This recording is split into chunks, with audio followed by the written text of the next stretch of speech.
So yun nga mga sir, no? Another day, another vlog na naman tayo. At ang balita natin ngayon, ano nga bang balita ngayon? Bukod sa matagal tayong hindi nakapag-upload regarding to sa Easy Ride 175 natin. So ngayon, may magandang balita.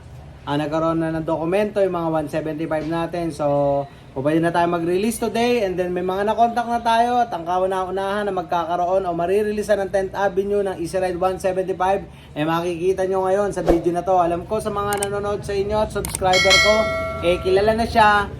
So papakita ko mamaya sa inyo kung sino at paano i-activate yung ating Easy Ride 175. Pero sa ngayon, papakita ko muna sa inyo yung video montage ng mga unit natin, unit available. So, eto na. Intro muna tayo, then montage na. Let's go!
Later. So ayan, meron tayong activate ngayon na isang Easy Ride 175. Dito nga pala nilalagay yung battery niya. So pag i-activate siya, yung upuan niya buo tatanggalin para maikabit yung kanyang battery. Size ng battery niya, pre, anong size ng battery nito? Kapares ba ng mga Wakyu tsaka Pwede rin. So ito yung size ng kanyang battery. So i-activate namin to, lalagyan na lang namin ng gasolina, tapos mamaya papakita natin sa inyo yung dashboard niya. So ayan, naka-activate na nga itong isa. Ilang litro nilagay natin? Upon activation, 1 liter lang, no? Pero ang fuel tank capacity nito is 10 to 12 liters. So ito yung dashboard niya. Nang umaandar siya mismo, nakita nyo na siya sa previous video natin. Pero siyempre, nire-review pa rin natin. 175cc GY6 engine, fuel injected. Sad to say, wala siyang oil cooler, wala siyang radiator, di siya water cooled, air cooled lang siya. With keys, tapos on and off switch niya. Ayan, mag-on lang siya pagka pinindot. High and low,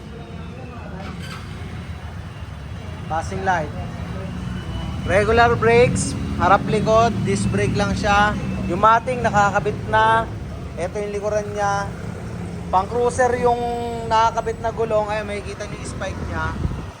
Tsaka baka magulat kayo kung sino una may-ari nito. Ayan o, makikita nyo sa sticker. Oh, siya unang-una nakapag-release ng Easy Ride 175 sa amin. Nga pala si Pops J, oh, ayan o. Kumakaway oh. Baka may masya-shoutout ka, sir. Shoutout kung Pasay, saka sa upgrade group namin. Baka gusto mong shoutout si Coach dyan. Masyadong busy. Basta na, oo. Grabe naman busy yan.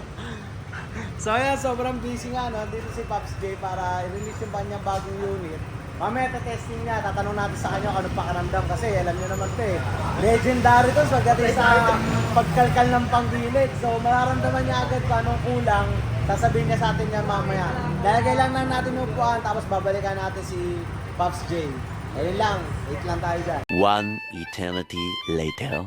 Testing na ni Pops J yung bago niya rin. Ano height mo sir? 5? 5'6", tiptoe si Sir dyan kasi mataas talaga tong unit natin. So, yan, testing na ni Sir. Tapos feedbackan na tayo kung ano.